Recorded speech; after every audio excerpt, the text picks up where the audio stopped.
Body parts जे असतात ते व्यवस्थितपणे आपले मूव्ह होतात, फ्लेक्सिबल होतात.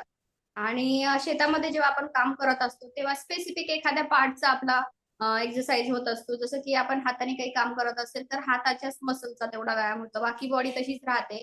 पायाचा करत असेल तर जे काही खाली वाकून करतो त्याच्यात आपले जे मसल्स असतात, आपले जे स्पाइन कॉर्ड वगैरे असतात त्याच्यावरती ताण येतो आणि त्यात दुसराच आजार चालू होतो.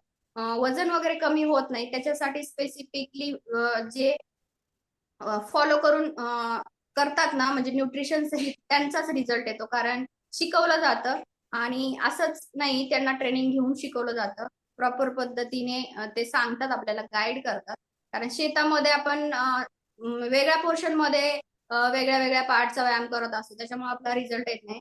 बरेच जण म्हणतात आम्हाला फक्त पोटावरच कमी करायचंय. फक्त पोटावरच कसं कमी होणार?